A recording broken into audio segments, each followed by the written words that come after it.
യേശുവേ നന്ദി, യേശുവേ സ്തുതി. എൻ്റെ പേര് അലീഷ എന്നാണ്. ഞാൻ ഏറ്റുമാനൂർ പേരൂരിൽ നിന്ന് വരുവാണ്. ഞാൻ കൃപാസനത്തിൽ വലിയ വിശ്വാസമൊന്നും ഉള്ള ആളായിരുന്നില്ല. എനിക്ക് കൃപാസനം എന്ന് പറഞ്ഞൊരു സ്ഥലമുണ്ട്, അതൊരു ഞാനൊരു ന്യൂസിൽ കൂടെ കേട്ടാണ്. എനിക്കത് മാത്രമേ കൃപാസനത്തെ പറ്റി എനിക്ക് അറിയത്തുള്ളൂ. വേറെ ഒന്നും എനിക്കറിയത്തില്ല. ഇത് മാതാവിൻ്റെ പേരിലുള്ള സ്ഥലമാണെന്നൊന്നും എനിക്കറിയത്തില്ല. ഞാൻ ഇങ്ങനെ ഞങ്ങളുടെ വീട്ടിൽ സംസാരിച്ചുകൊണ്ടിരിക്കുന്നതിനിടയ്ക്ക് എൻ്റെ അമ്മ ഇങ്ങനെ ഒരു ന്യൂസ് കേട്ടു എന്ന് എൻ്റെ അടുത്ത് പറഞ്ഞു.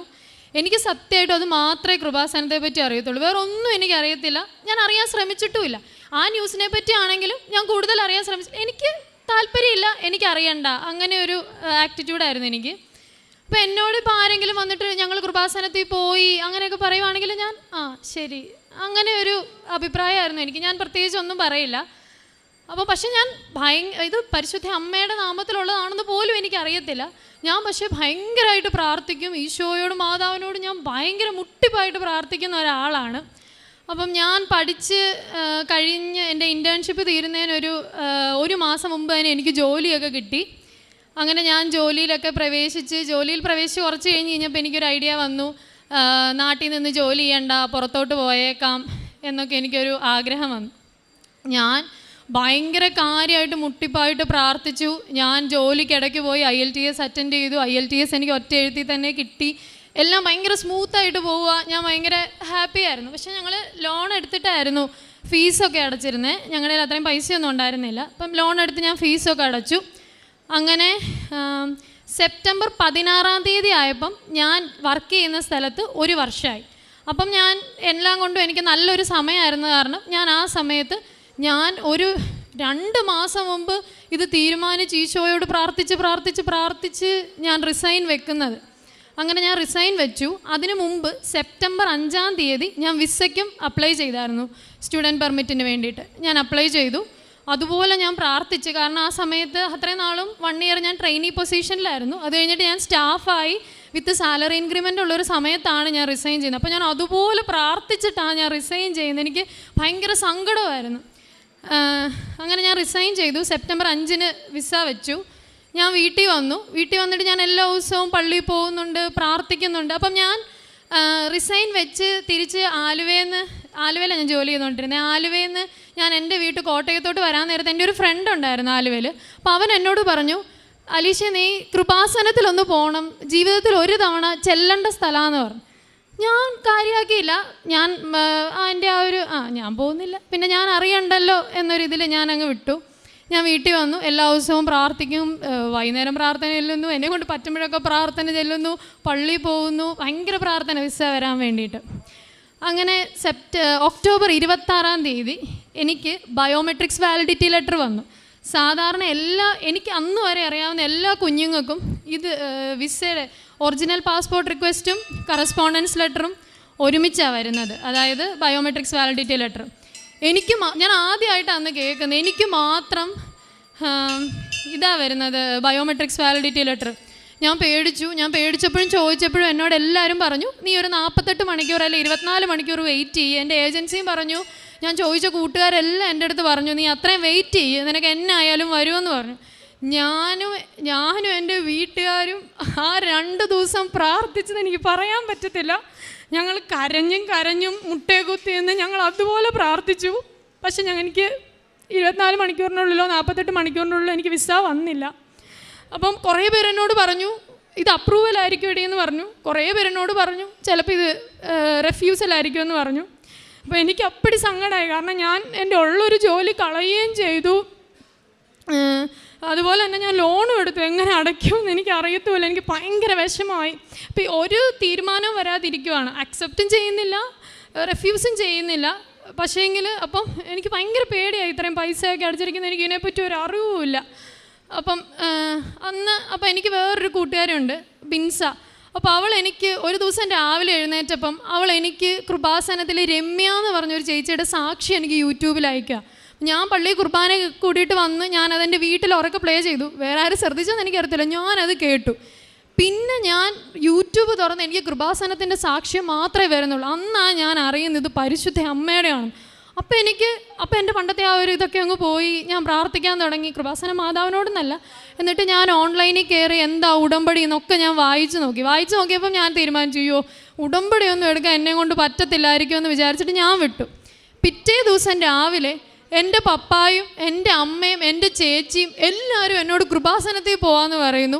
ഞാൻ യൂട്യൂബ് തുറന്നാൽ മൊത്തം കൃപാസനത്തിൻ്റെ വീഡിയോയും. എനിക്ക് മനസ്സിലായില്ല. ഞങ്ങൾ വേറെ ഒന്നും ചിന്തിച്ചില്ല, ഞങ്ങൾക്ക് വേറെ ഒരു നിവൃത്തി ഉണ്ടായിരുന്നില്ല. ഞങ്ങൾ പിറ്റേ ദിവസം തന്നെ കൃപാസനത്തിൽ വരാമെന്ന് ഞങ്ങൾ തീരുമാനിച്ചു, ഞാനും പപ്പായും അമ്മയും കൂടെ. അങ്ങനെ ഞങ്ങൾ നവംബർ 5-ാം തീയതിയാണ് ഞങ്ങൾ കൃപാസനത്തിൽ വരുന്നത്.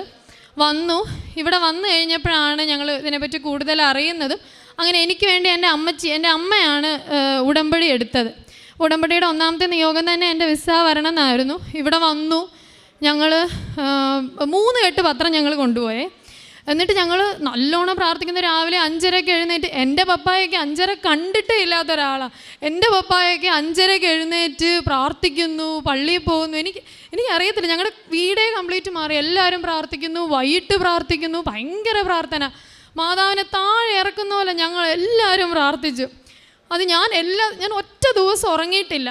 ഞാൻ എല്ലാ ദിവസവും രാത്രി മൊത്തം, കാനഡയിൽ വെളുപ്പിനെ, നമ്മുടെ ഇവിടെ രാത്രിയാണല്ലോ, അവിടെ രാവിലെ ഓർത്തിട്ട് ഞാൻ രാത്രി മൊത്തം ഇരുന്നേച്ച് ഞാൻ എൻ്റെ മെയിൽ വന്നോ എന്നിങ്ങനെ ചെക്ക് ചെയ്ത് ഞാൻ എന്നും മാതാവിനോട് പരാതി പറയും. മാതാവ് എന്നെ ഇനി ഇങ്ങനെ പറ്റിക്കരുത്, മാതാവിനെ പറ്റിക്കരുതെന്ന് പറഞ്ഞാൽ മാതാവിനോട് എന്നും പരാതി പറയും. എന്നിട്ട് അപ്പം ഞങ്ങളിങ്ങനെ പ്രാർത്ഥനയൊക്കെ ചൊല്ലി. അപ്പം അത് ഞങ്ങൾ ഉടമ്പടി എടുക്കുന്നത് നവംബർ 6-ാം തീയതിയാണ്. അപ്പോൾ ഞങ്ങൾ 5-ാം തീയതിയാണ്. അപ്പോൾ ഞങ്ങൾ കുമ്പസാരിച്ചിട്ടുണ്ടായിരുന്നില്ല. ഞങ്ങൾ ഉടമ്പടി പ്രാർത്ഥനകളെല്ലാം തുടങ്ങുന്നത് 7-ാം തീയതിയാണ്. അപ്പം ഞങ്ങളിങ്ങനെ പ്രാർത്ഥിച്ചു. ഞങ്ങളെല്ലാം പള്ളിയിൽ പോയി. എല്ലാ ദിവസവും മെയിൽ ചെക്ക് ചെയ്യണം. അപ്പം ഒരു വെബ് ഫോം റേസ് ചെയ്യാമെന്ന് പറഞ്ഞു. വെബ് ഫോം റേസ് ചെയ്തുകൊണ്ട് കാര്യമൊന്നുമില്ല. അപ്പം അതെന്തെങ്കിലും ഒരു ഉപകാരമാവുമോ എന്ന് ഓർത്ത് എന്നോട് പറയാണ്ട് ഏജൻസി തന്നെ അത് റേസ് ചെയ്തു. ഞാനിങ്ങനെ സൂചിപ്പിച്ചായിരുന്നു, പക്ഷേ വെക്കുന്നതിന് മുമ്പ് എന്നോട് പറഞ്ഞൊന്നുമില്ല. അങ്ങനെ ഇങ്ങനെ ഒരു സെയിം ഇതിൽ തന്നെ പോവുക, പ്രാർത്ഥന മുറുകുന്നു, പക്ഷെ ഒരു ഇതും കാണുന്നില്ല. എനിക്ക് ഭയങ്കര വിഷമമായി. അപ്പം ശുശ്രൂഷയ്ക്ക് പോകണമെന്നൊരു, ഇപ്പം ഉടമ്പടിയിൽ എല്ലാ കാര്യങ്ങളും ഞങ്ങൾ ചെയ്യുന്നുണ്ട്, ശുശ്രൂഷയ്ക്ക് പോകണമെന്നൊരിതുണ്ടായിരുന്നു. ആദ്യത്തെ ആഴ്ച എൻ്റെ അമ്മ പോയപ്പം ഞാൻ എല്ലാം ഇങ്ങനെ പള്ളി വഴിയെല്ലാം നടന്ന് ഞാൻ പ്രാർത്ഥിച്ച്, ഞാൻ അന്ന് ഭയങ്കരമായിട്ട് ഞാൻ മടുത്തായിരുന്നു. അപ്പം ഞാൻ പറഞ്ഞു, ഇന്ന് അമ്മേ ഞാൻ വരുന്നില്ല, അമ്മച്ചി പൊക്കോളാൻ പറഞ്ഞു. അങ്ങനെ എൻ്റെ അമ്മ ആദ്യത്തെ ആഴ്ച അമ്മ പോയി ശുശ്രൂഷ ചെയ്തു, കഴിഞ്ഞ വെള്ളിയാഴ്ച. പിന്നെ ഞങ്ങൾ ശുശ്രൂഷ ചെയ്തത് ഇന്നലെ ബുധനാഴ്ചയാണ്. അപ്പം ഇന്നലെ ബുധനാഴ്ച, അപ്പം ചൊവ്വാഴ്ചത്തെ ഉടമ്പടി ധ്യാനം കൂടി കഴിഞ്ഞിട്ട് ആ ക്ലാസ് അച്ഛൻ എനിക്ക് വേണ്ടി എടുത്തതാണ്. അപ്പം ഞാൻ എന്ന് രാവിലെ എഴുന്നേക്കുന്ന തന്നെ ഈ രാത്രി മൊത്തം മെയിൽ നോക്കിയിട്ട് എൻ്റെ അമ്മയോട് പരാതി പറയാനാണ്. ഞാൻ അമ്മയോട് പറയാം, അമ്മ എന്നെ ഇന്നും മാതാവ് പറ്റിച്ചു, മാതാവ് എനിക്ക് ഇന്നും തന്നില്ല. കാരണം എനിക്കറിയത്തില്ല, ഞാനും മാതാവ്, എനിക്ക് ഈശോ, ഞങ്ങളെല്ലാം തമ്മിൽ എന്തോ ഭയങ്കര ബന്ധമുള്ളതല്ലേ, ഞാൻ എന്ത് ചോദിച്ചാലും എനിക്ക് തരാറുണ്ട്. അപ്പോൾ എനിക്ക് ഭയങ്കര വിഷമമായി. ആദ്യമായിട്ട് അമ്മ എന്നെ ഈശോ ഇത്രയും പറഞ്ഞിട്ട്, അപ്പോൾ ഞാൻ ഫുൾ നെഗറ്റീവാണ് പറയുന്ന പോലെ, എനിക്ക് കിട്ടത്തില്ലായിരിക്കും, അതുകൊണ്ടായിരിക്കും. അപ്പോൾ അമ്മ പറഞ്ഞു, നീ എന്നെ കിച്ചു എന്നാണ് വിളിക്കുന്നത്, കിച്ചു നീ ഇങ്ങനെ പറയരുത്, കൊച്ചിങ്ങനെ പറയരുത്, മാതാവ് ഇതുവരെ നമ്മളെ കൈവെട്ടിട്ടില്ല മാനെ, ഇനിയും കൈ വെടിയത്തില്ലെന്ന് പറഞ്ഞു. ഉടമ്പടി ധ്യാനം കേട്ടു, അച്ഛനും അതിനെപ്പറ്റി തന്നെ പറയുന്നു, ഞാൻ കേട്ടു. അന്ന് ഞാൻ വിശ്വസിച്ച് പ്രാർത്ഥിച്ച് ഞാൻ ഒരു കാര്യം ഉറപ്പിച്ചു, മനുഷ്യന്മാരടിക്കേണ്ട അപ്രൂവ് ചെയ്യേണ്ട വിസ ആയിരുന്നെങ്കിൽ എനിക്കത് ഒക്ടോബർ 26-ാം തീയതി വരേണ്ടതായിരുന്നു. അന്ന് എനിക്ക് വന്നില്ല. ഇനി എനിക്ക് എന്നൊക്കെ സംഭവിച്ചാലും മനുഷ്യനടിക്കുന്ന വിസ എനിക്ക് വേണ്ട. ഇനി എനിക്ക് വിസ അടിക്കുന്നുണ്ടെങ്കിൽ അതെനിക്ക് മാതാവ് അടിച്ച് തന്നാൽ മതി. ഞാൻ ഇനി മാതാവ് അടിക്കുന്ന വിസയെ മേടിക്കത്തുള്ളൂ. മാതാവ് അടിക്കുന്ന പാസ്പോർട്ട് റിക്വസ്റ്റ് അല്ലെങ്കിൽ എനിക്ക് റെഫ്യൂസൽ മതിയെന്ന് ഞാൻ മാതാവിൻ്റെ അടുത്ത് ഞാൻ പ്രാർത്ഥിച്ചു. പ്രശ്നം എന്ന് പറഞ്ഞിട്ടുണ്ടെങ്കിൽ എൻ്റെ കോളേജിൽ, ഇപ്പം ഞാൻ അവിടെ അപ്ലൈ ചെയ്തിരിക്കുന്ന കോളേജിൽ ഡിസംബർ 15-നുള്ളിൽ എല്ലാം വേണ്ട കോഴ്സ് രജിസ്റ്റർ ചെയ്യണം, അല്ലെങ്കിൽ മെയിലോട്ട് ഡിഫർ ചെയ്യണം എന്ന് പറഞ്ഞു. ഇന്നലെ ഒരു മെയിലും വന്നു. ഭയങ്കര സങ്കടമായി എനിക്ക്.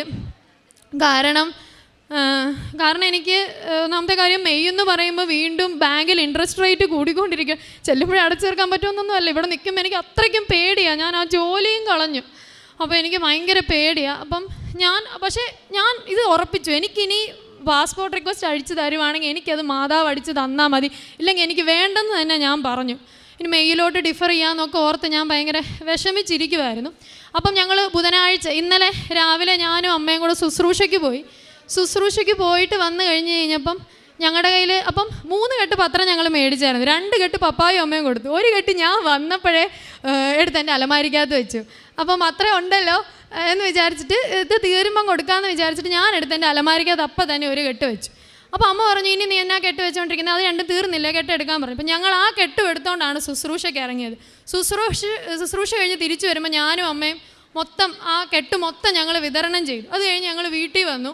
ഇപ്പോൾ ഇന്നലെ എൻ്റെ പപ്പാച്ചിയും ലീവായിരുന്നു. ആ സമയത്ത് ഞങ്ങളെല്ലാവരും കൂടെ ഉടമ്പടി പ്രാർത്ഥന ചൊല്ലിക്കഴിഞ്ഞപ്പം ഞാൻ മാതാവിനോട് ഇത്രയും കൂടെ പറഞ്ഞിട്ടുണ്ടായിരുന്നു, ഈ മാതാവ് അടിക്കുന്ന വിസ മതി എനിക്ക്, പക്ഷേ അത് കാനഡയിൽ നടക്കുന്ന സംഭവമാണ് മാതാവ് പോയി അടിക്കുന്നത്. എനിക്ക് ഇവിടെ ഈ കേരളത്തിലിരുന്നത് അറിയാൻ പറ്റത്തില്ല. അപ്പോൾ മാതാവ് എനിക്ക് എന്തെങ്കിലും ഒരു സൂചന തരണം, അത് മാതാവാണ് അടിച്ചത് എന്ന് എനിക്ക് എന്തെങ്കിലും ഒരു സൂചന തരണമെന്ന് ഞാൻ മാതാവിനോട് പ്രാർത്ഥിച്ചു. അപ്പം അന്ന് രാവിലെ, അതായത് ഇന്നലെ രാവിലെ 5:30 ഞങ്ങളെല്ലാവരും കൂടെ എഴുന്നേറ്റ് ഉടമ്പടി പ്രാർത്ഥന ചെല്ലുക, പ്രത്യക്ഷീകരണ പ്രാർത്ഥന ചെല്ലാൻ നേരത്ത് എൻ്റെ ഇപ്പറേ പപ്പ നിൽപ്പുണ്ട്, ഫ്രണ്ടി അമ്മ നിൽപ്പുണ്ട്, പുറകെ ചേച്ചി നിൽപ്പുണ്ട്, മുട്ടുകുത്ത് നിൽക്കുക. എനിക്ക് മാത്രം ഭയങ്കരമായിട്ട് മുല്ലപ്പൂവിൻ്റെ മണം വരിക. അപ്പം ഞാൻ ഈ പ്രത്യക്ഷീകരണ പ്രാർത്ഥനയ്ക്ക് ഇടയ്ക്ക് വർത്താനം പറഞ്ഞ അമ്മ വഴക്ക് പറയും. എന്നാലും ഞാനിങ്ങനെ പറഞ്ഞു, നിങ്ങൾക്കൊരു മണം വരുന്നുണ്ടോ എന്ന് ഞാൻ ചോദിച്ചു. എൻ്റെ ചേച്ചി അമ്മ എല്ലാം ഇങ്ങനെ മണത്തോട് പറഞ്ഞു, ഇല്ല ഞങ്ങൾക്കൊന്നും വരുന്നില്ല എന്ന് പറഞ്ഞു. ഭയങ്കര മണമൊന്നുമല്ല, കണ്ണടച്ച് തുറക്കുന്ന വേഗത്തിൽ ഭയങ്കരമായിട്ട് ഇങ്ങനെ മണം വന്നു പോവാം. എനിക്കൊക്കെ ആദ്യമായിട്ട് അങ്ങനെ വരുന്നത്. അതുകൊണ്ട് ഞാൻ എൻ്റെ ദേഹത്തും അവിടെ ഇവിടെയൊക്കെ ഞാൻ മണത്ത് നോക്കി, പക്ഷെ അവിടെ നിന്നൊന്നും അല്ല. പപ്പായ്ക്കും വരുന്നില്ല, അമ്മയ്ക്കും വരുന്നില്ല, ചേച്ചിക്കും വരുന്നില്ല. പക്ഷെ ഞാൻ വിട്ടു. അത് കഴിഞ്ഞിട്ട് വൈകിട്ട് ജപമാല ചൊല്ലിയിട്ട് ലുത്തീന എല്ലാ നേരത്തെ ഞങ്ങൾ മുട്ടയെ നിൽക്കാൻ നേരത്ത് വീണ്ടും എനിക്ക് ആ മണം വരും. അപ്പം ഞാനിത് നിർത്തിയിട്ട് പറഞ്ഞു, മണത്ത് നോക്കും, മണം വരുന്നുണ്ടോയെന്ന് പറഞ്ഞു. വേറെ ആർക്കും വീണ്ടും വരുന്നില്ല, എനിക്ക് മാത്രമേ വരുന്നുള്ളൂ. അപ്പോൾ ഞാനിങ്ങനെ വിചാരിച്ചു, അങ്ങ് മാതാവ്. അപ്പോൾ പപ്പ പറഞ്ഞു, കിച്ചു അത് മാതാവായിരിക്കുമെന്ന് പറഞ്ഞു. അപ്പോൾ ഞാനിങ്ങനെ മനസ്സിൽ വിചാരിച്ചു, എൻ്റെ മാതാവേ, അങ്ങയുടെ മണം വരാനുള്ള യോഗ്യതയൊന്നും എന്നായാലും എനിക്കില്ല, അതെന്നായാലും അതൊന്നും ആയിരിക്കത്തില്ലെന്ന് ഞാനിങ്ങനെ മനസ്സിൽ വിചാരിച്ചു. എന്നിട്ട് കുരിശുവരെ കഴിഞ്ഞപ്പോൾ ഞാൻ അമ്മയോട് പറഞ്ഞിട്ടുണ്ട്, അമ്മ എനിക്കിങ്ങനെ മണം വരുന്നുണ്ട് അമ്മ, മണം വന്നായിരുന്നു അമ്മയെന്ന് പറഞ്ഞു. ആ 2 സമയത്ത് എനിക്ക് വന്നുള്ളൂ. അത് കഴിഞ്ഞിട്ട് ഞാൻ പോയി കടന്നു. ഞാൻ അന്ന് മൊത്തം ശുശ്രൂഷയൊക്കെ ചെയ്ത് കാരണം ഞാൻ ഭയങ്കരമായിട്ട് മടുത്തായിരുന്നു. അത് കാരണം ഞാൻ വേഗം പോയിട്ട് ഞാൻ കടന്നു. ഉറങ്ങാൻ വേണ്ടി കിടന്നല്ല, മൊബൈലിൽ ഇങ്ങനെ എന്തൊക്കെയോ നോക്കി ഞാനിങ്ങനെ കിടക്കുമായിരുന്നു.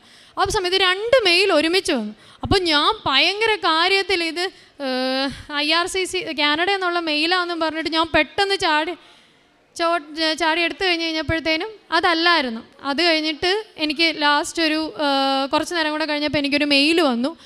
ആ മെയിലിനകത്ത് എനിക്ക് IRCC എന്നുള്ളൊരു മെയിലായിരുന്നു. ഞാൻ പപ്പായനെയും വിളിച്ചില്ല, അമ്മേനെയും വിളിച്ചില്ല. ഞാൻ ഓടി എത്രയും ദൈവമാതാവെ നിർത്താതെ ചൊല്ലിക്കൊണ്ട് ഞാൻ ആ മെയിൽ തുറന്നത് എനിക്ക് പാസ്പോർട്ട് റിക്വസ്റ്റ് ആയിരുന്നു. എനിക്കറിയാൻ പാടില്ല. അപ്പം എനിക്ക് മനസ്സിലായി മാതാവ് എനിക്ക് തന്ന ആ ഒരു സൂചനയായിരുന്നു ആ മണമെന്ന്. എനിക്ക് ഭയങ്കര സന്തോഷം. എനിക്ക് വിസ വന്നതിൽ ഇന്നലെ എനിക്ക് ഒരു സന്തോഷം ഉണ്ടായിരുന്നില്ല. എൻ്റെ അടുത്ത് മാതാവ് വന്നു പറയുമ്പോൾ എനിക്ക് ഭയങ്കര സന്തോഷമായി. എനിക്കതിനുള്ള യോഗ്യതയൊന്നും ഇല്ലെന്ന് വിശ്വസിച്ചിരുന്ന ഒരാളാണ് ഞാൻ. എനിക്ക് ഭയങ്കര സന്തോഷമായി. മാതാവിന് നന്ദി പറയുന്നു ഞാൻ. കരങ്ങളടിച്ചുകൊണ്ട് അലീഷക്ക് മാതാവ് നൽകിയ അനുഗ്രഹത്തിന് നന്ദി പറയാം.